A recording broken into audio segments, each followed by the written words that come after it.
At ito na naman ang inyong sangkay, nagsisipag-sipagan na naman. So ayan, kumusta po kayo mga sangkay? Ito na naman ang Panaderong Waray. So ayan, bali sa mga nagtatanong nga pala kung ano yung aking probinsya. Taga Samar po ako, pero nandito tayo ngayon sa Cavite. Nakikipagsapalaran para mabuhay.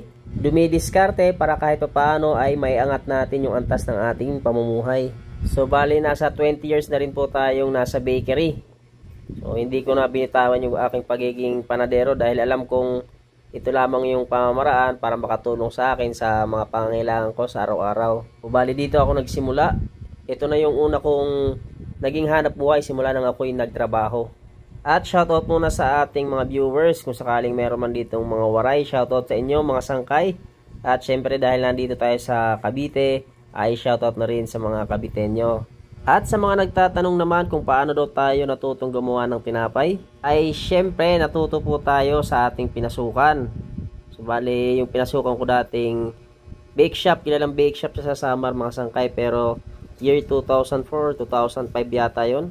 So bali medyo matagal na rin kaya hindi ko na masyadong matandaan kung anong year talaga yon.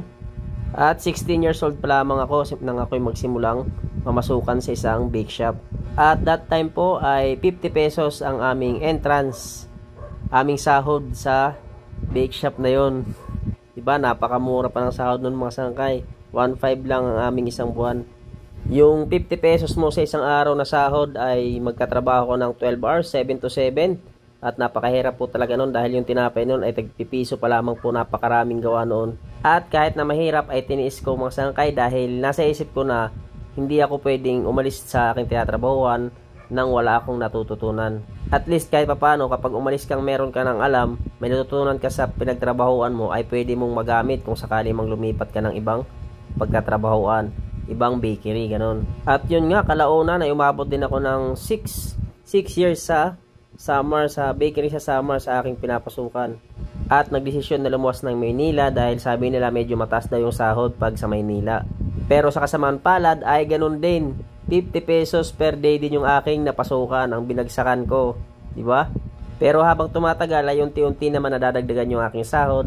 Dahil kahit papaano ay pagdating ko sa kanila ay meron na rin naman akong experience pagdating sa paggawa ng iba't ibang klase ng tinapay. At hanggang umabot sa punto na ako na ang inatasan magiging master baker sa bakery na yon. Umabot din ako ng halos 8 taon sa kanila dahil maayos naman silang makisama sa kanilang mga trabahante. At pagdating naman sa pagkain ay wala din naman problema. Yun nga lang talaga sa una ay magugulat ka sa inyong entrance or sahod ay talagang napakababa. At hanggang dito na lamang muna mga sangkay yung ating video.